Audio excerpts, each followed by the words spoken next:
आज का विशेष संदेश संत रामपाल जी महाराज के उन सत्संग प्रवचनों का अंश है जो उन्होंने आज से 27 साल पहले यानी कि 1997 में हरियाणा के जींद जिले में फरमाए थे। 11 से 17 दिसंबर 1997 में हुए समागम से लिया गया भाग नंबर 9 आज आपके सामने प्रस्तुत कर रहे हैं। ये विशेष संदेश इसलिए भी महत्वपूर्ण है क्योंकि जो ज्ञान 1997 में संत रामपाल जी महाराज भगत समाज को दे रहे थे वो आज हमारे सभी पवित्र शास्त्र भी प्रमाणित कर रहे हैं। ये सब इसलिए भी बेहद महत्वपूर्ण है क्योंकि गीता जी, वेद, कुरान, बाइबल इन सब सदग्रंथों को संत रामपाल जी महाराज ने सन 2000 में हरियाणा के रोहतक जिले में स्थित पुरोथा आश्रम बनने के बाद जांचा था। इससे पहले संत रामपाल जी महाराज संत गरीबदास जी महाराज द्वारा रचित अमर ग्रंथ यानी कि सूक्ष्म वेद से सत्संग प्रवचन करते थे। इससे ये सिद्ध होता है कि जिस सूक्ष्म वेद का ज्ञान कबीर साहिब जी ने गरीबदास जी महाराज के माध्यम से बुलवाया वो ज्ञान सभी पवित्र शास्त्रों से मेल खाता है। ये बात हम इसलिए भी कह रहे हैं क्योंकि हमारे पवित्र शास्त्रों में 3 चरण में नाम दीक्षा देने के बारे में बताया गया है और यही 3 चरण में दी जाने वाली नाम दीक्षा संत रामपाल जी महाराज 1997 से अपने अनुयायियों को दे रहे हैं।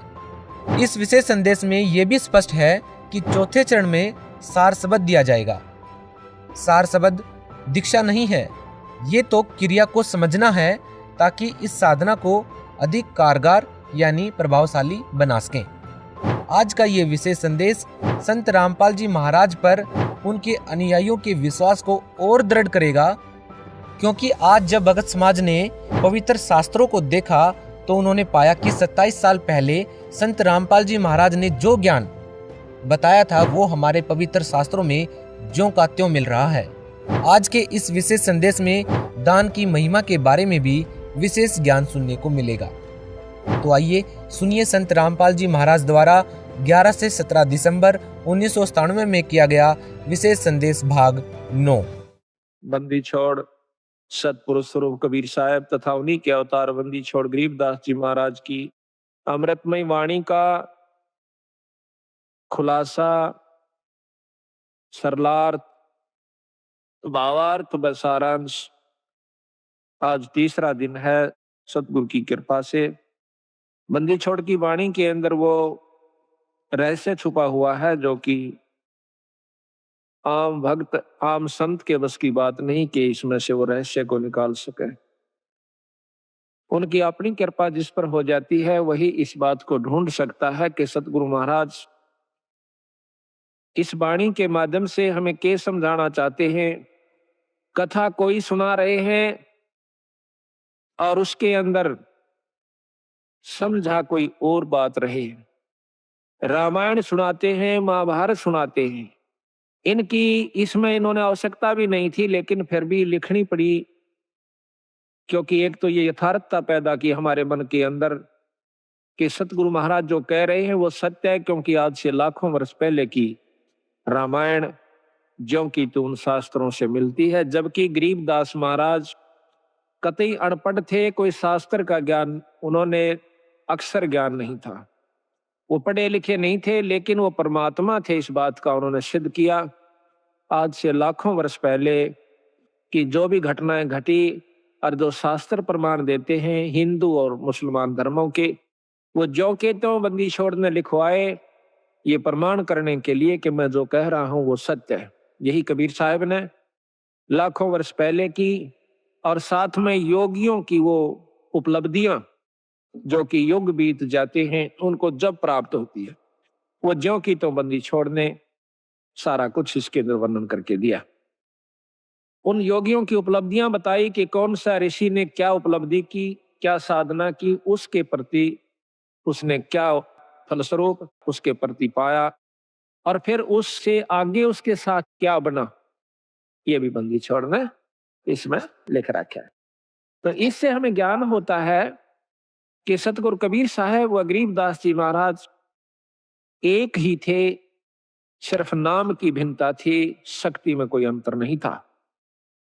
दोनों की वाणी जबकि हम कबीर सागर पढ़ते हैं और फिर बंदी छोड़ गरीबदास जी महाराज का ग्रंथ साहिब पढ़ते हैं वह ज्यों की तो वाणी है। कबीर सागर के अंदर एक विस्तृत ढंग से महाराज ने खोल खोल कर बहुत लंबे ढंग से लिख रखा है। और इन ग्रंथ साहब के अंदर गरीबदास जियों ने उसी की यथार्थता थोड़े से में यानी कुछ दोहों के रूप में और तकरीबन सारा ही वर्णन ज्यों का त्यों दे दिया। ये बंदी छोड़ की कृपा से पहली बार ऐसी हिम्मत उनकी कृपा से हमने की कि सतगुरु की वाणी को खोल कर सुनाया जावे, समझाया जावे, ताकि इसके रहस्य को समझ सके। आप 5-4 बार लगातार सुन लोगे इस महाराज के खुलासे को, तो फिर जब कहीं पर भी पाठ होया करेगा सतगुरु की वाणी का, आप इतने आनंद से सुना करोगे, फिर बार बार कथाएं सुनने की आवश्यकता नहीं पड़ेगी। सिर्फ एक दोहे को पढ़ा, सुना, आपकी आत्मा में वो खुशी, वो कथा सारी घूम जाएगी कि बंदी छोड़ी यहाँ पर के कहना चाहो। एक ही दोहे में पूरी कथा याद आ जाएगी। जैसे रामायण की कथा आती है तो उसमें एक अनदेव की आरती है महाराज की छोटी, उसमें कहते हैं रावण मांगण गया चून अर्थात लंक बही बेरून। एक के दोहे ते पूरी रामायण हमारे दिमाग में घूमगी।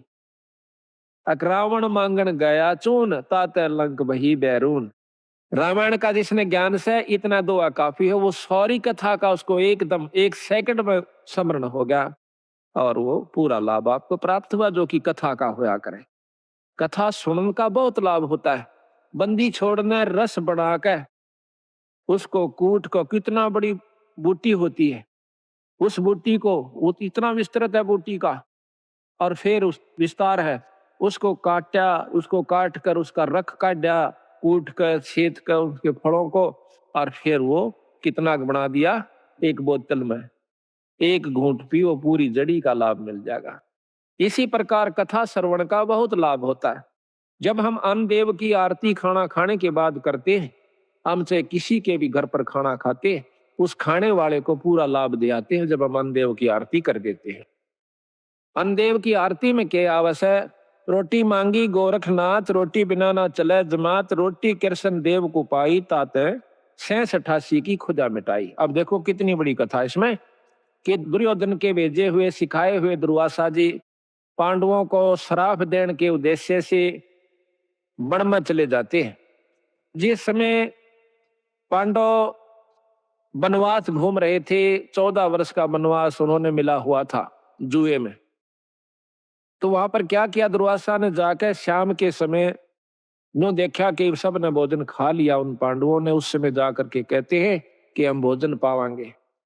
वैसे तो लिखा है कि द्रौपदी के पास एक इतना ऐसा पात्र था जो कि सूर्यदेव की उपासना से उसे प्राप्त हुआ था कि द्रौपदी रोटी ना खावे, चाहे वो कितनों को खिला देवे, चाहे तीनों लोग रोटी उसमें भोजन खा जाए, उसका भंडारा नहीं टूटा था उस बर्तन में। और जब द्रौपदी खा लेती तो उसमें कुछ नहीं बचा करता। इसी प्रकार कहते हैं कि जो खाना परोसन वाली खिलाने वाली है अब तो नहीं रहा, पहले ऐसा ही होता था, बुढ़िया पाछे खाया करती सबको खुआ करके, जो भोजन परोसा करती थी उसमें बरकत हो जाती थी। आस्था और श्रद्धा और नियमता ठीक थी उनकी, तो वो अब उस समय भी असर था, आज भी है। अगर उसी नियम को पुगा करके हम फिर शुरू कर दे तो वही जो का त्यों आज भी है। परमात्मा मंत्र नहीं आया, हमारी आत्मा मंत्र आ गया है, मलिन हो चुकी है, अविश्वसनीय हो गए हम, हमें विश्वास नहीं रहा परमात्मा के ऊपर। तो जाके कहा कि भाई रोटी खाऊंगा, दुर्वासा ने कहा, और मेरे साथ 88,000 ऋषि और आए हैं, सबको भोजन खिलाना। अब भाई स्वयं के सारे द्रौपदी से प्रार्थना करी कि द्रौपदी आज तो जुल्म हो गया और हमने मालूम है क्यों आया है। दुर्वासा दुर्योधन का सिखाया हुआ आया है, उसका भेजा हुआ आया है कि उनके श्राप दे का हो, और भाई आज तेरे हाथ में हमारी इज्जत से द्रौपदी कुछ कृपा कर दे। वह कहने लगे जी अब कुछ नहीं हो सकता, मैंने खाना खा लिया है, अगर खाना खाने से पहले ऋषिदेव आ जाते तो बेस से कोई चिंता नहीं थी, अरे मेरे बस की बात नहीं है। अब पांचों पांडव सोच करते हैं, चिंता करते हैं, अब क्या बनेगा। द्रौपदी अर्ज करती है भगवान कृष्ण से, उसी समय सतपुरुष कबीर साहब कृष्ण रूप बना कर आते हैं, क्योंकि जहां पर महाराज कहते हैं दास गरीब साहब दुखता दड़े, जहां किसी के साथ जुल्म होता है वहां पूर्ण ब्रह्म परमात्मा आकर के मदद करते, नहीं तो ये काल इनको खत्म कर दे। भक्ति उठ जावा यहाँ से, खत्म हो जावा, को भक्ति न चावा भी को ना। अरे तो चावा है काल की भक्ति ना करे कोई किसी प्रकार, लेकिन बंदी छोड़ इस भक्ति की आस्था जमाए रखने की खातिर खुद आकर प्रकट होते हैं। कबीर साहब ने खुद नरसिंह रूप बनाया था। अब इन बातों का अविश्वास न्यू होगा क्योंकि हमने यही सुना है कि विष्णु भगवान ने ही नरसिंह रूप धारण किया। अब हम आपको इसको बहुत लंबा चौड़ा उदाहरण देकर बताएंगे। कई ऐसा होता है कि हमारे गुरुदेव तलवंडी भाई में रहते थे, वहां पर एक उग्रवादियों के समय में रास्ते में एक लाला जी तलवंडी का उग्रवादियों ने पकड़ लिया। उसकी मोटरसाइकिल भी उसमें कुछ उगाही करके आया था। शाम के दिन 56 हुआ था, सर्दियों के थोड़ी सर्दियों के दिन थे। तो रास्ते में पकड़ लिया उनको, मोटरसाइकिल वहीं डाल दी, उसको जीप में बिठा ले गए, जाके ईखों में बांध दिया। उन्होंने शराब पी रखी थी दोनों उग्रवादियों ने। तो उसको बांध करके वो निश्चिंत हो गए कि अब इसको फिर देखेंगे, इसको खत्म करेंगे, सुबह इससे पूछेंगे कहाँ पैसा रखा है इसने। एक तो दारू पी कर वही लौट गया एक साइड में, एक चला गया कहीं दूसरे स्थान पर किसी कोठे में सोने की खातिर। तब उस लाला जी ने उस भक्त ने अर्ज करी, हे परमात्मा, हे गुरुदेव, आज मेरी जान बचाओ मालिक। कहते हैं बहुत तड़प हुई, उसी समय हमारे गुरुदेव वहां पर प्रकट हो जाते हैं। अब ये बात सुन के फिर आपको समझ में आ जाएगी आपका किसने नरसिंह रूप बनाया था। उसी समय उन्होंने देखा कि महाराज जी खड़े हैं और उसके सारे जो बंधन बांध रखे थे, उसको जोड़ रखा था, वो आपा खुल गए एकदम। देखा है कि महाराज जी खड़े हैं और बहुत वृद्ध दिखा है। जो बोले, गुरुदेव आप क्यों कर आए यहाँ पर? हे महाराज, ये बंदी छोड़े। स्वामी जी आप किस तरह आए महाराज? कहने लगे आप मेरे साथ चल तुम्हारे घर। महाराज मैं तो ये भी नहीं मालूम घर किधर है, या तो रास्ते का बिना मेरा जावा की साइड में, अब मेरे पीछे आ जा। पीछे गारा में का, पानी में का, ईखों में का निकल कर और तलवंडी मंडी में आकर उनके घर के बाहर ने आगे छोड़ कर कहने लगे अपने घर में जा। रात के समय उनके घर वालों ने सब रिश्तेदारियों में टेलीफोन कर पूछ लिया कि वो कहाँ है। किसी ने नहीं बताया कि हमारे यहाँ कोई नहीं आया, वो तो नहीं आया। उसने समझ लिया कि वो खत्म हो चुका है, अब नहीं जीवेगा। क्योंकि शाम के समय कोई भी बाहर रह गया उसको मृत मान लिया जाता था। ऐसा खतरनाक समय चल रहा था पंजाब में। तो उसने आके कुआड़ खड़खड़ाया। अब कुआड़ कौन खोले? वहां से 5 बजे मंडी में सारी में ताला लग जाया करता था, सब अपने अंदर घुस जाया करते थे। आवाज दी, घर वालों ने देखा कि आवाज था बस अपने उसकी। फिर ऊपर कर देखा उन्होंने कि कहीं इनके साथ उग्रवादी तो नहीं है, अभी इनको ले आए हो पकड़ कर, आवाज दो आ रहे हो। वो अकेला खड़ा दिखा। उसी समय भाग्य आए पैड काले में कर 2 कुआड़ खोल दिया, एकदम ऊपर ले जाकर फिर बंद कर लिया। उनसे पूछा कि कहाँ थे? उसने बताया कि हम उग्रवादियों ने पकड़ लिया था मेरे को। फिर कैसे आए कि गुरुजी अन छुटवाए।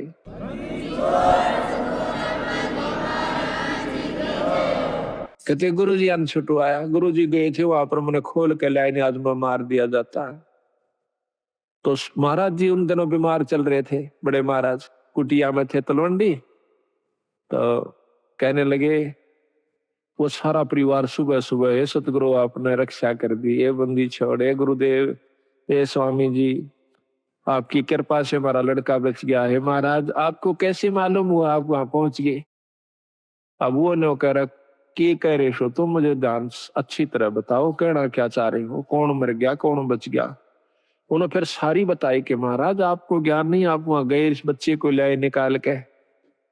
ने बोला भाई बंदी छोड़ थे ये कबीर साहब गरीबदास जी थे। अरे मेरे पूठा भी ना जाता, मैं किस जाऊं था बावड़ो। अब देखिएगा कि वो अपने हंस को बढ़ाई देते हैं और काम उसके बदले में आप कर जाते हैं। क्योंकि वो अगर उस गुरु की बेइज्जती हो से तब बंदी छोड़ की बेइज्जती हो से। भक्ति से उठ जाएगा इंसानों का ये मन तो इसलिए बंदी छोड़ा करके अब हम ये भी नहीं कह सकते कि हमारे गुरुजी ना छुड़ाया, क्योंकि प्रत्यक्ष गुरुजी, और ये भी नहीं कह सकते कि सतपुरुष ने नहीं छुड़ाया। अब जो उसके बदले में आकर रक्षा करते हैं तो उसमें कोई अंतर नहीं है, अंतर है भी नहीं और मानना भी नहीं चाहिए। जिस पर साहिब राजी ताही को तू बंद, उसी पर बंदगी कर दो जिस पर परमात्मा प्रसन्न हो जाए। ये तो एक मोटे उदाहरण है यहाँ पर, जिससे राष्ट्रपति प्रधानमंत्री जिस पर राजी से जिस व्यक्ति पर उस तक मेल करण तो सारे काम सरेंगे। इसी प्रकार जिस पर परमात्मा बंदी छोड़ प्रसन्न है उसी की शरण में रहने तो आपको लाभ मिलेगा। ऊंचे उसके बरने आगे बैठे रहो सारा दिन, कोई फर्क नहीं पड़ेगा।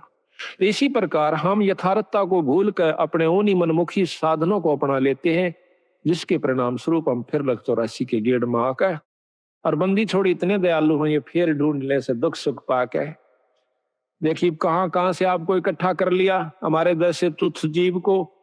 अरे ये अपना शक्ति प्रदान कर दी, हम जाकर के जगह जगह उनकी वाणी का ढंढोरा पीटते हैं, उनकी गवाही देते हैं, बंदी छोड़ की कसम खा खा कर कहते हैं कि इस बराबर शक्ति नहीं भाई।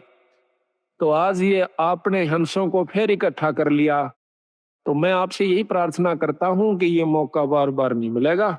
किसी भी अनजान व्यक्ति की बात में नहीं आना। सबसे पहला आपको दुखदाई ये होगा कि किसी की बात में आकर के अपने इस उद्देश्य को भूल मत जाना। 250 वर्ष हो गए गरीबदास जी यहीं थे बंदी छोड़, और वही छुड़ानी गांव, और महाराज का शास्त्र भी वहीं था। वो चुप रहे बंदी छोड़, देखते रहे।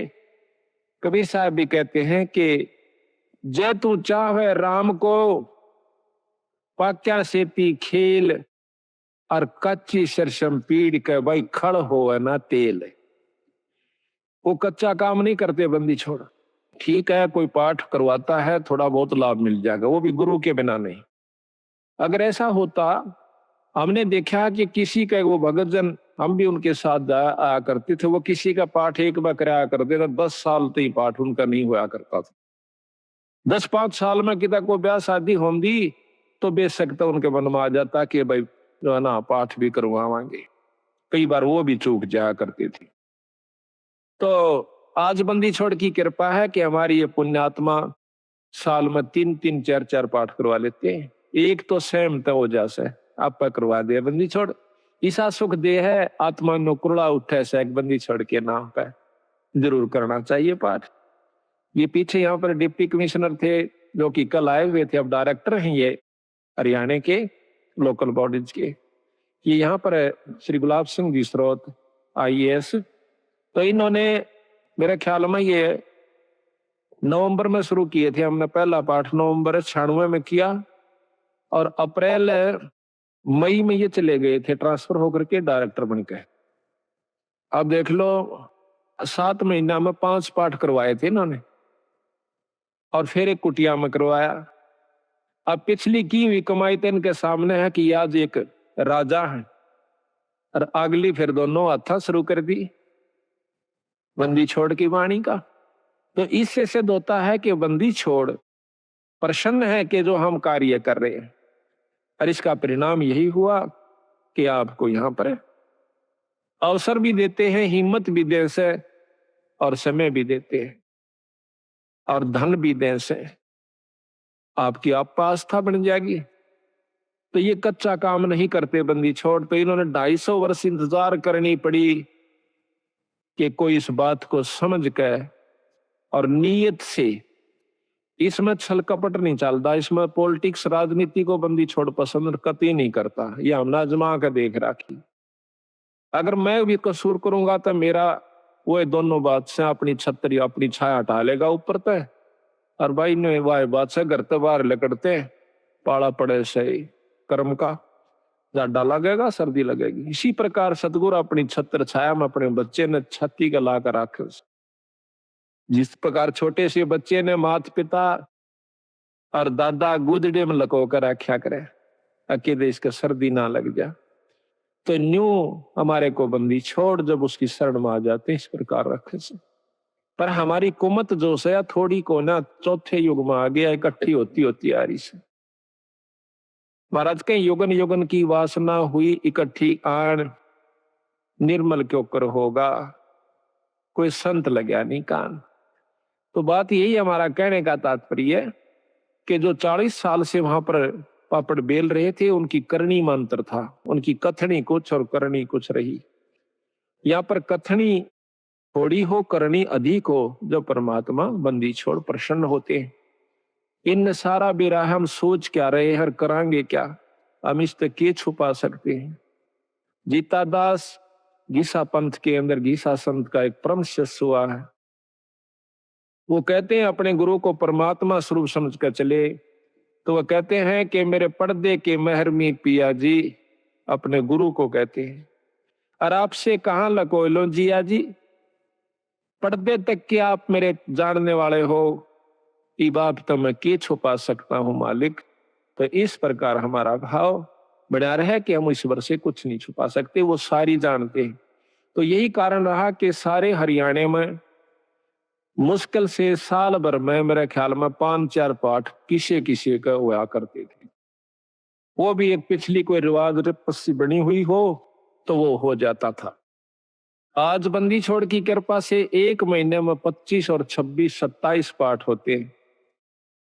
वो भी हम एक दो अपनी किसी कारण की जो है ना रेस्ट की खातिर टाल कर देते हैं, ना तो 30 के 30 पाठ हम कर सकते हैं। और इसी परिणाम स्वरूप आज मार्च तक हमारे पाठ आगे जा लिए, जबकि पहले तो हम करा करते 3 दिन में, 3 दिन के हिसाब से चला करता मैं। अब पाठ तो 3 दिन का ही होता है, लेकिन मैं सिर्फ एक रात्रि में जा सकता हूँ। शाम को जान पाऊं सो मध्य के दिन शाम के समय, तो पाठ उसी दिन शुरू हो जाएगा। जैसे आज पाठ एक शुरू हुआ था, कल दूसरा हो जाएगा, परसों तीसरा हो जाएगा। पाठ रोज एक प्रकाश हो जाता है। इसके हिसाब से लाइयों के एक साल में 300 पाठ, 400 350 पाठ हो जाते हैं। तो आप देखियो बंदी छोड़ना दोनों हाथों बरसन लाग रहे हैं। आज हरियाणा, पंजाब और दिल्ली, इसमें सतगुरु की विशेष रजा होने लाग रही है। ये तो शुरू से ही ऐसे थे बंदी छोड़, आज के कोना सतयुग से चले आ रहे हैं। सतयुग से पहले के भी हैं। ये तो जब कुछ भी नहीं था तब भी बंदी छोड़ कबीर साहब थे, गरीबदास जी थे। सतसुकृत नाम से सतयुग में आए, त्रेता में आए मुनिंदर नाम से, द्वापर में करुणामय नाम से, और कलियुग के अंदर बंदी छोड़ आज कबीर नाम से आए। अवतार तो इनके और भी होते रहेंगे, जैसे गरीबदास जी उन्हीं का अवतार थे, लेकिन महिमा कबीर साहब की रहेगी। एक नाम ही चलता है इनका, शक्तियां उनकी आती रहेंगी, नाम बदलते रहेंगे, समय समय पर आकर के अपनी हंसों को फिर इकट्ठा करते रहेंगे। हम तो बंदी छोड़ के नौकर हैं। जिस प्रकार एक कुबाड़िया होता है, सेठ साहूकार, वो कुबाड़ी का काम करता है।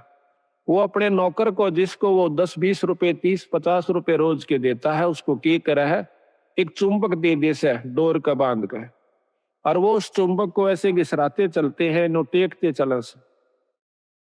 उस चुंबक के साथ लोहे के कण जो कि रेत में रले हुए हों, उसका चिपक जाते हैं। और वो क्या करता है, वो नौकर उसको उतार के अपनी झोली में डाल लेता है, फिर चुंबक रखना शुरू कर देता है। शाम तक 10-20 किलो लोहा वो ला करके कुबाड़िए को दे देता है।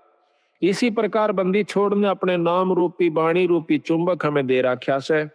हम हर गांव में इसको टिका टिका कर देख रहे हैं। जो बंदी छोड़ के हंस यानी अनुकूल व्यक्ति हैं, जो अधिकारी जीव हैं, वो तो सतगुरु की बात सुनते चिपक जाते हैं।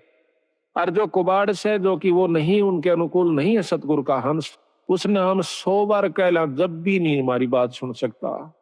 क्योंकि जिस प्रकार लोहे ने लकड़ी पर 100 बार रख ले और किसी चीज पर रख ले, वो नहीं पकड़ेगा।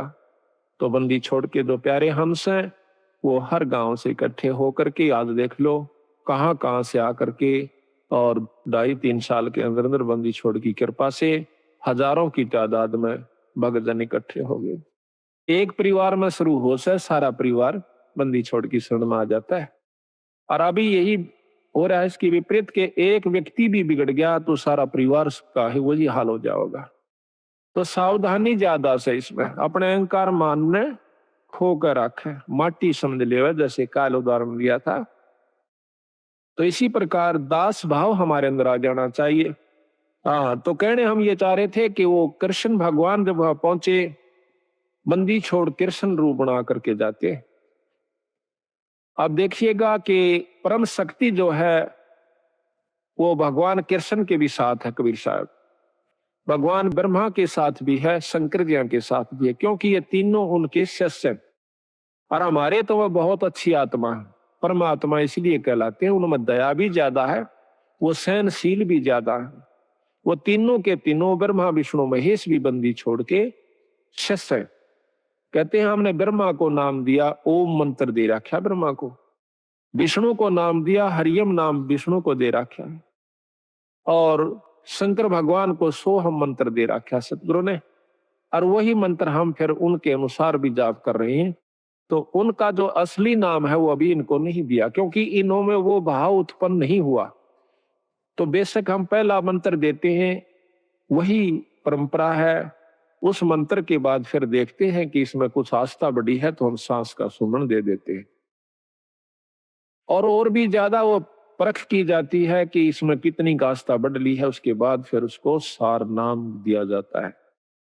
आस्था के साथ उसकी कमाई देखी जाती है, कमाई का नारा पता लग जाए हमने कि इसमें कमाई है कि नहीं है, इतना बंदी छोड़ने शीशा दे रखा है, तो उसको सार नाम दिया जाता है। उसको वैसे नहीं दे, हम चाहे कितना प्यारा हो, चाहे काली मानो, चाहे राजी रहो, वो उसकी इच्छा। तो इसी प्रकार सतगुरु महाराज ने कहा कि नाम के बाद फिर शब्द दिया जाता है, सार शब्द। वो तो बहुत ही कतीनो ताक है और परख के जमा घिस निकलने है जीव की जब दी जाती है, पर बंदी छोड़ने बता देंगे कब ये अधिकारी हो चुका है। तो वो तीनों के तीनों भी बंदी छोड़ के अंश है। यानी महाराज कहे हैं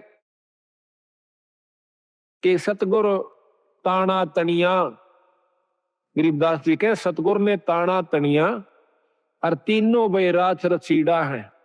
राछ रचीड़ा ये ताणी बनाने के इस वस्तु ने सामान ने राछ का आकर रचीड़ा का आकर, कि ये जो तीनों ब्रह्मा विष्णु महेश के द्वारा यह सृष्टि यहाँ की रचवाई है, और ये तीनों राछ रचीड़ा है। यानी एक तो बनावे से, एक पालन पोषण करता है और एक संहार करता है। ये तीनों राछ रचीड़ा है, सतगुरु के हैं। तो यहाँ पर भगवान कृष्ण के रूप में सतगुरु महाराज आते हैं, और आके कृष्ण भगवान पूछे है, क्योंकि अब कृष्ण का ही रोल चलेगा। अब जैसे ऊपर से हुक्म आया एसपी नहीं जाना है, तो वहां एसपी ही जाएगा। दूसरे मोटे अक्षर में यही समझ लो कि हुक्म प्रधानमंत्री का है या मुख्यमंत्री का है, लेकिन उस मौके पर एसपी जाएगा, वो अपना कार्य वहां पर पूरा कर रहा है, तो वो कार्य उसी के जिम्मे से, उसी के द्वारा ही करवाया जाएगा। प्रधानमंत्री आकर एसपी वाला काम नहीं करेगा, उसमें अपनी शक्ति भेज देगा, हुक्म शक्ति है, जाइए आप वहां पर ये काम कर दीजिए, फिर उसने के टाल से वो जो चाहो अपना नियम अनुसार कर देगा। तो यहां पर सतगुरु महाराज के हुक्म से समझो या उनका स्वरूप समझो, वही खुद आ जाते हैं, प्रकट हो जाते हैं। वहां भी कृष्ण बैठा है और वहां भी प्रकट हो गए कृष्ण जी के रूप में, जैसे अभी गुरु जियों का उदाहरण मैंने आपको दिया था। तो आकर के द्रौपदी कहती है भगवान बहुत दुखी होगी। क्या बात है भाई, कि दुर्वासा 88,000 ऋषि लेकर आ गया भगवान, और हमें श्राप देना चाहता है। तो भगवान कृष्ण भी कहते हैं कि पहले मुझे भोग लगवाओ द्रौपदी, भोजन खवाओ, जब मैं जा करके आपको कोई सहयोग दे सकता हूं। अब वो कहने लगी महाराज रोटी का ही रोला है, क्योंकि मेरे पास एक पात्र है सूर्यदेव का दिया हुआ, अगर मैं भोजन नहीं खाती तो इतने तो मैं कितने ही आ जाओ मैं भोजन दे सकती हूँ, लेकिन मैं भोजन खा चुकी हूं, अब मैं असमर्थ हूं, उसमें कुछ नहीं बचा है। कृपा हमारी दुविधा को, हमारी मुसीबत को दूर करो मालिक। कहने लगा द्रौपदी ढूंढ कोई भोजन का किरका, प्रथम करूं आहार फिर मेटू मुनिजन की तरखा। पहले मैं आहार करूंगा, भोजन करूंगा। कहते हैं जब है द्रौपदी पात्र दिखलाया तो उसमें एक साग का पत्ता लगा हुआ था उस पात्र में, उस बर्तन में। तो घोड़ पिया जगदीश वहां मुनिजन अफराया। उसको घोल के ने बोले इसमें पानी गाल के हर लिया, थोड़ा थोड़ा तरतरा सा, एक साग का पत्ता लगा हुआ, हरे साग का, उसको पी गए। कहते वहां पीते ही और वहां पर मुनि जन अपराध दिए, 88,000 छिका दिए, इन्हें पेट पाटन न हो गया।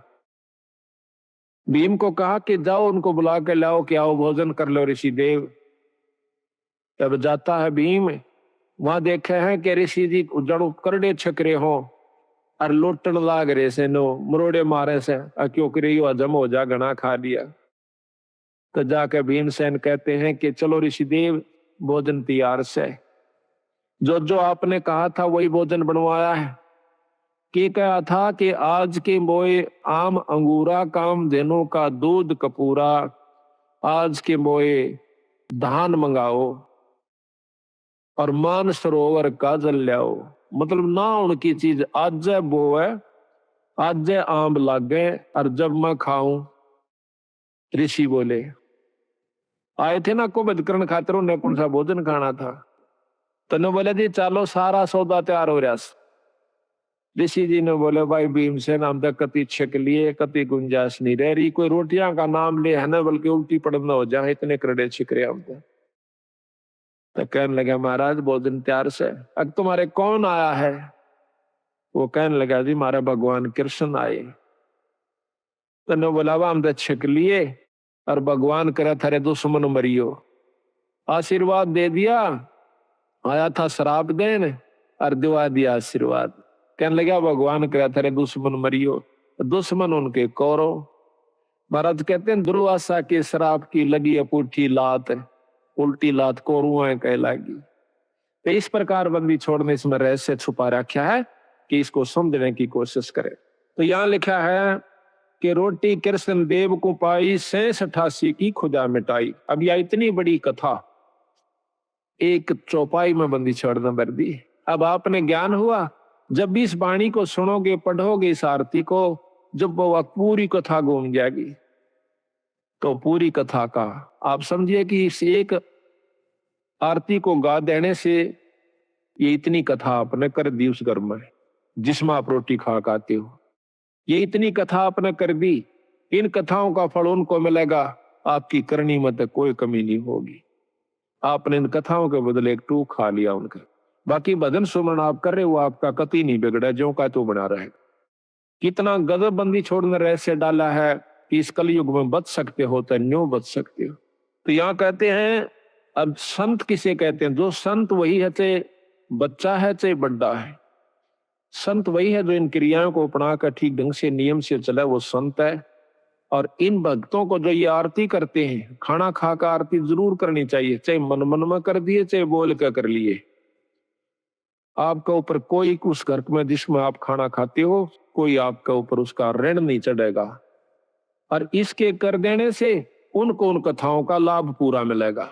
देख कितने ढंग से बंदी छोड़ की कृपा हमारे ऊपर। इसी को गौर कलयुग में एक कथा को करण की खातिर 30 दिन लगा करते पंडित जी। 30 दिन में भोग लगा करता, 41 दिन में भोग लगा करता था उस एक कथा को। रामायण शुरू कर देते तो रामायण बढ़ा कर चढ़ा के कितनी कह लो उसने। और ये बंदी छोड़ 15 कथा एक ही अन्नदेव की आरती में उस घर में रोज में 2-2 कर देते हैं। 3 बार खाना खाते, 3 बार ही करते हैं। तो यहाँ लिखा है कि तंदुल विपर को दिए देख, रची सुदामा पुरी अलेख। अब यह भी कथा कृष्ण और सुदामा की कितनी विस्तृत और कितनी रोचक है कि भाई देखो भोजन का भोग लगवाया था तंदुल कहे चावलों को। भगवान कृष्ण को सुदामा जी ने जब चावल खवा दिए तो उसके बदले में उसकी सुदामा पूरी रची, नहीं तो नहीं रची। क्योंकि पहले भी तो प्रेम था, पहले के वो जाना नहीं थे कि सुदामा हमारा प्यारा सा दुखी हो रहा से। पर जब तक वो भोग नहीं लगवा लिया चावलों का, मुट्ठी भर कर नहीं खा लिया भगवान कृष्ण ने, तब तक वो कुछ नहीं कर सका था, समर्थ होते हुए भी नहीं कर सका था।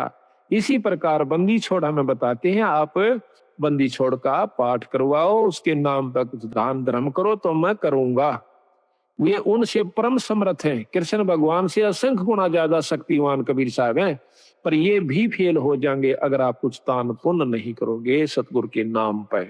फिर ये आपके उन दुखों को दूर करेंगे जो कि कितने भी ना हुआ करते। तो इसलिए इस पाठ और भोग का महत्व बता रहे, साथ में एक कथा के द्वारा पता नहीं कितनी प्रकार की आपको शिक्षा दे रहे।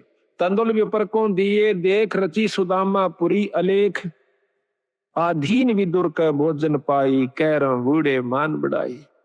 मान बढ़ाई से हैं दूर आज के हैं सदा हजूर। अब कहते हैं एक गरीब ब्राह्मण के घर में गरीब विदुर भगत के घर में रोटी खा ली, कौरवों के वो 36 प्रकार के व्यंजन छोड़ दिए, वहां नहीं खाए भगवान ने। परमात्मा प्रसन्न कहाँ होता है कि जहां पर वो सच्चा प्रेम देखे से, अधीनी भाव दासा तनु से।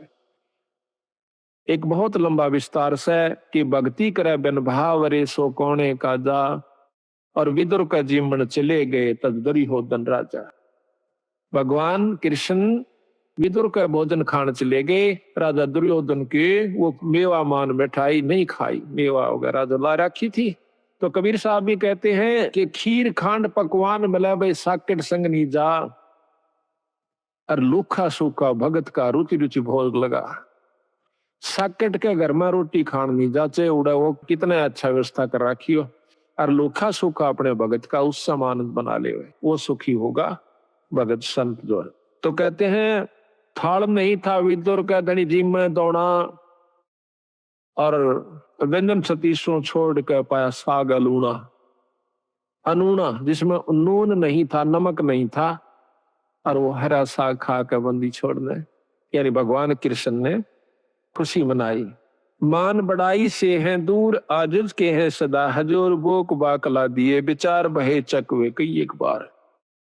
बोक बाकला बाकड़ी बना, एक बार अकाल पड़ गया था बहुत भयंकर, अन्न खत्म हुआ। एक राजा ने अपनी नगरी में, कई नगरियों में, जगह जगह पर बड़े बड़े शहरों में बाकड़ी बनवा दिया करते दो समय। उनका समय फिक्स कर रखा था कि इस समय से इस समय तक बाकड़ी एक बुगटा बूक, यानी एक बूक नो गाल दिया करते थे, जोड़ी में गलवा के उसको खाओ अपना, दूसरी नहीं मिला करती उसको। और समय फिक्स था कि इतने समय के दौरान कोई आ गया तो ठीक से फिर नहीं होगा। तो वहां भंडारे पर एक भक्त गया, उसने देखा कि भूख उसका गाल दी, फिर देखा उसमें कढ़ाई में कि खत्म हो चुका है, दो चार का रह रहा सर, 5-7 मेरे पीछे थे। तो 5-7 के हिसाब से उन्होंने थोड़ा थोड़ा करके उनको बांट दिया और कह दिया भाई भंडारा ही बंद हो गया। वो जब जा रहा था तो रास्ते में एक और भक्त आया था, और वो इतना भूखा था, चले फिर बैठ जावे, चले फिर बैठ जावे। तो उसको मालूम था कि यह भंडारा चला हुआ है। तो वो जो आखिरी लेकर आया था, उसने देखा कि भंडारा खत्म हो चुका और बंद हो चुका। उससे वो पूछ बैठता है, जो बेचारा चल भी नहीं सके था, भंडारे की तरफ जा रहा था, कहने लगा भाई भंडारा चल रहा से? उन्होंने बोला भाई बंद हो लिया। वो कति एकदम अगर ले भाई आज तो रात पूरी हो नहीं सकता तो मर जाऊंगा, एकदम हक्का सा मान कर पड़ गया। उन्होंने बोला भाई हिंदू ना करे, ले मेरे दौरे से तू ये ले ले। और वो उसने भी भूखा, उसने भी 2-3 दिन हो गए थे रोटी खाए, उस भूखे का गवा अपनी भूख यानी वो बाकड़ी कर दी ले ले ले। वो तो इतना भूखा मरे था कि एकदम सारा ने मुंह उठा गटाया को नहीं, उससे के आंजड़े में फटाफट सारा में खा गया। और वो देखता रहा, अच्छा के लेने दे, देखी जाएगी अपनी तो जो बनेगी। उसकी जान बचा दी, वो अपना पड़ गया। सुबह फिर आंख खुली, अपना रोटी खाकर जान बचाई। कहते हैं उस एक भूख बाकड़ा ने उसकी जीवन दान दे दिया उस दूसरे को जो कि मरे था कतई, और आप भी बहुत भूखा था, अपनी परवाह नहीं करी। तो उसके बदले में वो जिसने भूख बाकड़ी दी थी उस दूसरे भूखे को जिसकी जान बचाई थी, उसके बदले में वो व्यक्ति कई बार चक्रवर्ती राजा हुआ। एक भूख बाकड़ी देते पर इसी व्यवस्था में देवा, जो कि आप भी मरण में हो रहा था पर उसकी जान ज्यादा बेहतर समझी, देखी जाएगी। हमने तो बेचारा जब इस पे उठा जाता ना बैठा जाता। तो कहते हैं उसके बदले में कई बार चक्रवर्ती राजा हुआ उस दान के बदले। तो यह बंदी छोड़ कहते हैं कि भूख बाकला दिए विचार और बहे चकवे कई एक बार। अभी एक वाणी में इतनी गहराई छपी हुई है कि कई बार चक्रवर्ती राजा वो बना। बिठल होकर रोटी पाई, नाम देव की कला बधाई। ये बिठल होकर के भगवान ने जो ना विष्णु भगवान ने नामदेव का दूध पी लिया था, रोटी खा ली थी। महाराज कहने लगे भाई रोटी चौपड़ कौन राखी? कुत्ता लेकर बांध लिया, नामदेव रोटी खा था, कुत्ता बन के आ गया। और उसने बिठल भगवान दिखे, लोगा ने कुत्ता दिखे, छालना पकड़े जा। नामदेव कह भाई महाराज जी ये तो बिना चौपड़ी से थोड़ा चौपड़ लो लो। गीले के गीलड़ी पाछो पाछो बाज जाता। और नो कहे अच्छा बावड़ा भगत जी, कुत्ते नो कहे महाराज जी, और कुत्ता रोटी खाएगा। कुत्ता डट गया, रोटी चौपड़ी, दोनों ने रोटी कट्ठी खाई। लोग नो कहे कुत्ता गेल रोटी खावे, उनने कुत्ता दिखे और उसको भगवान नजर आवे विठल रूप में। विठल भगवान एक विशेष मूर्ति है वहां पर, इसमें महाराष्ट्र के अंदर है। तो वहां विठल भगवान के नाम से जैसे यहाँ पर कृष्ण की मूर्ति है, वहां पर विठल की मूर्ति बना करके वो लोग पूजते हैं। तो कहते हैं विठल होकर रोटी पाई, नाम देव की कला बधाई। धना भगत को दिया बीज, जाका खेत ने पाया रीज। धना भगत जी ने बीज बांट दिया था, बीज।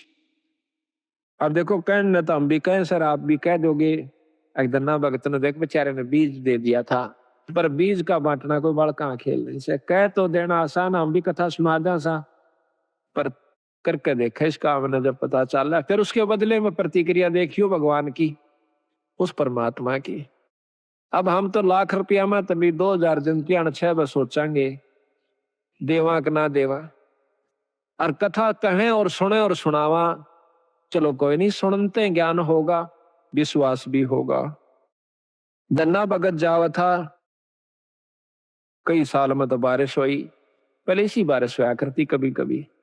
उसकी घरवाली ने कहा कि लो जी भगत जी ये ज्वार बोया, और जालन लग गया ना, वो लेकर ज्वार दड़ी पक्की। मैं बोली देखे कहते न किधर राम बांट जा, तो इसने बोया ये नहीं, बालक भूखे मर जाएंगे, राम भी मुश्किल तो बारिश हुई से। वो बोला ना बो क्या आऊंगा।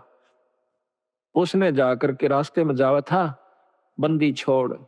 अब यहाँ फिर वही रहस्य आता है, जहां जिसको उभारना है बंदी छोड़ बना कोई उभर नहीं सके। आपको 100 प्रमाण दूंगा ऐसे ऐसे, और प्रमाणित करके दिखाऊंगा, दिखाएंगे बंदी छोड़ की वाणी को कि कबीर साहब आते हैं जब तत् बग जा सजीव का, नई काल की फिर दुरुक्ति कर देता है जीवों की।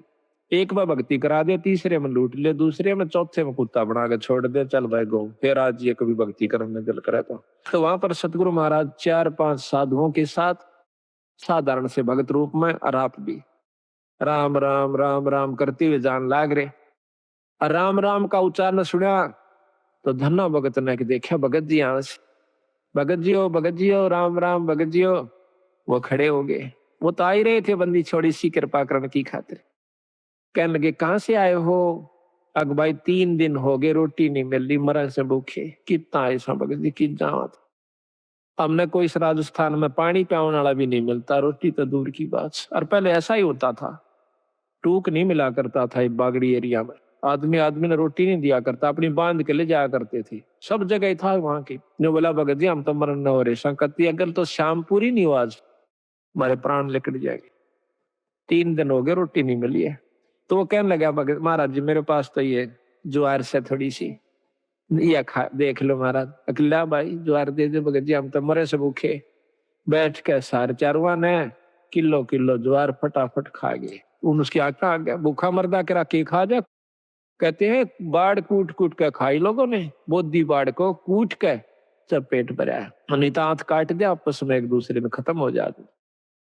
तो ज्वार खा गए, दन्ना बैठा बैठा खुशी से खवा का भी मन में नहीं आई, इतना ज्वार खवा दी बगर के कहेंगे। अगबोन की कही थी बो दिया, भगत अपने हिसाब से बोए हैं और जगत अपने हिसाब से बोए है। तो आ गया वापस, काकर कट्ठी करी, खेत में भगा दी और काट दिए मोटे मोटे है जाइए। घराली ने बोली के बोया अग बोया, अब झूठ भी नहीं, वो अपने हिसाब तो बो का है, जगत अपने हिसाब तो बोया था। धर्म भी बोना होता है, असली बोना तो यूं सजो कि हम धर्म पर लगाते हैं। अब महीना 2 महीना के बाद देखे हैं लोगों का तो ज्वार हो रही गोडा गोडा, यानी 3 तो 2 2.5 फुट। और भगत जी का जा मेरी बेल और उसमें से मोटे मोटे तुम्बे जिसके अखतारे बनते हैं। पड़ोसन ने आके बताया, आए थारा तो बेल जाम रीस है, ज्वार को ना अकना, ज्वार का पेड़ा भी कौन, उसमें और एक भी पौधा को नहीं। अब उसके बाद दिमाग गोड्डे तक गए, टूट किसने खा ली मत, ये भगत जी ने करा नाश। ये भी कितना कर का जरूर है, उस तो उड़ा नहीं बोली, क्यों रोज की रोज माथा मारा इसकी गेला, अपना देख का आऊंगी। खेत में जाती है, देखा सा वह बात है, इसे मोटे मोटे तुम्बे लाग रहे, उसका एक बात कसूता काम हो गया पारा शिखर में, बहुत काली मानी, जुल्म कर दिया इसने तो, दुनिया के तो ज्वार खड़ी और देख मारा ही है। वह लेकर एक तुम्बा घर न आगी, आका अपने पति यानी भगत गन्ना के ऊपर बहुत क्रोधित सा होकर कहने लगी कि ज्वार बोई थी, कहाँ बोई थी, अगर झूठे ये देखिए मतीरे लाग रहे, ये बालक तन्ने खाएंगे कि न्यू कह उसके शर्म में मारा, शर तो गया बचाओ, धरती पर लग गया, फूट गया, दो टूक होते, उसमें दड़ी पक्की ज्वार निकली।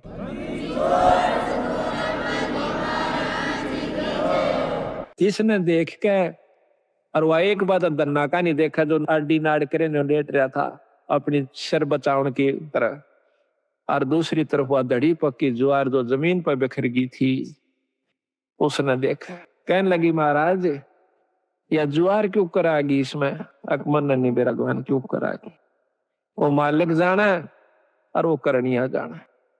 उसने वह ज्वार इकट्ठी करी, क्यों टोटा बहुत था, दुख बहुत था, घर न रख दी, लेकर एक चद्दर बहुत बड़ी सी गठड़ी बांध के लाऊंगी, सारे मतीरा में पाओगी, फिर तक मतीरे इतने लाग रहे ऊपरा तली पड़े, बिछा कर चद्दर वह पागल सी होगी, जैसे कंगले ने धन दिख जा, भूखे ने भोजन दिख जा, और वो भी इतना पागल सी होगी, मारा धड़का उड़ा उसने मतीरे ने की चादर पे, एक मारा मोगरा उसके दो टूक हो जा, उड़ा रेता दे, फिर ठा के लावा, ढूल आ दिया इतना ऊंचा, और आसपास के देखे कि यह ज्वार कितना आवस है, इसमें ज्वार कहां से आवस है, पड़ोसी पड़ोसी सारे कटोगे, देखे हैं कि भाई धन्ना के तुम्बिया में ज्वार निकला सा, गांव इकट्ठा हो गया, सारे फड़ फड़ देखे हैं, वो ढूल लाग गया इतना लंबा, पूरी राश होगी।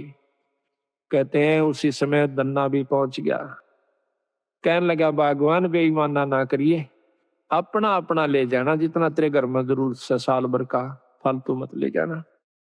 तो वह कहने लगी ना सारी ले जाएंगी, अगना सारी नहीं ले जाएगी, अपने अपने हिसाब का ले जा। वह लेगी, 2 गट्ठर डोए, 3 डोए, 4 डोए, और बाकिया ने बोला भाई साबत गांव डोलो, ले जाओ अपने को, साबत गांव ले जाओ, जिसने जितनी आवश्यकता उतनी ले जाओ, फालतू ना ले जियो। तो कहते हैं कि जब वह 5वां छठा गेड़ा करन लागी, पूरी गठड़ बांध ली और गाल दंती जा अपने पति ने, अग तू नाश करवाओगा हमारे ज्वार ने, गांव ने बांटन लाग रहा। गठड़ी दरें जाती, उड़ा 2-3 ना नठवाई थी उसको, घर पहुंची जब 2 किलो रह गया उसके छड़ी में, उसके सर पर 2 किलो ज्वार रहेगी, तो वह एकदम हैरान रहेगी। गन्ना बोला भगतनी, मैंने पहले कहा था तेरी जितनी जरूरत है वो तेरी आगी, फालतू नहीं ला सकती, तो क्यों लाऊं, क्यों नहीं, फेर जाएंगी, फेर की फेर आई मर्दी गाम ताई बोझ, दाना नहीं रहा उसमें, खाली के वो चादर चादर रहेगी। फिर उसने सब्र कर लिया, बात है कि मैं वो रस नहीं छेड़ती मैं इसमें। तो इसी प्रकार सारे गांव ने कहते हैं वह ज्वार ढोई आवश्यकता अनुसार।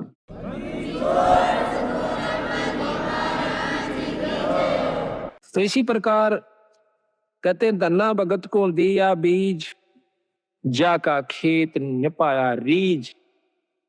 अब बीज का बांटना कोई बच्चों का खेल नहीं है, को बांट के देखो, पर महाराज कहे नो नहीं कि देखो तड़के गिरा हुआ किता, प्रथम नियम से बंद है, गुरु धारण करे, पूरा गुरु यानी सत जिसका ऊपर पूरी परमात्मा की रजा हो, उससे नाम ले, फिर करनी करे, और करनी करके फिर ऐसा मौका हो फिर करके देखियो। महाराज कहते हैं करनी कर जरना दरे, सो साधु सिर पोस, यानी करनी करे, ये करनी कर रखी थी पहले धन्ना ने, फिर वो काम किया, तो फिर तमाशा देखे उसका। हम तो अपनी अजमाई हुई बात कहें भगत जी, लोग दंत कथा नहीं है ये, हमने जो अजमाया सतगुरु की कृपा से वही आपको सुना रहे।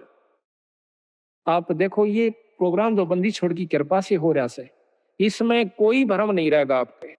साल भर का आपको मसाला मिल जैसे, फिर महीने में सत्संग होता है, उसमें जरूर आओ। घर घर में पाठ कराओ, साल भर में एक पाठ जरूर करवा लेना, जरूर करवाया करो। जिसका ब्योत नहीं हो पाता, हाथ जोड़ा बंदी छोड़ का गए। ये ना समझना कि हम आपको जैसे कई कहें भाई धाम पर जाना नहीं चाहिए, खूब जाना चाहिए। ये हम तो बल्कि प्रथम कहते हैं कि बंदी छोड़ का एकमात्र धाम, पर धाम से जो लाभ है वो जब लाभ देगा जब आप गुरु की आज्ञा में चलोगे। तो यहाँ कहा है जैसे आपका नहीं बात बनती है, पाठ नहीं करवा पाती हो, कोई इनको 8 बड़े से, तो सतगुरु का अर्ज करो, खूब अर्ज करो, बंदी छोड़ हमारे भी दया करो। ऐसा नहीं हो पाता तो हमारे पास भी कभी हो जावा जिक्र किसी कारण से, तो हम भी रो बंदी छोड़ के आगे अर्ज उन्हीं से करनी है। तो इस प्रकार फिर एक दिन आपके बंदी छोड़ सुन लेंगे और कथा होनी शुरू हो जाएगी। मान सरोवर हंस रंग होरी हो, मोती करें आहार राम रंग होरी हो, गरीबदास लौलीन है रंग होरी हो, आवा गवन वार राम रंग होरी हो। गरीबदास गलोलीन है रंग होरी हो, आवागमन नवार राम रंग होरी हो। बोल सतगुरुदेव की।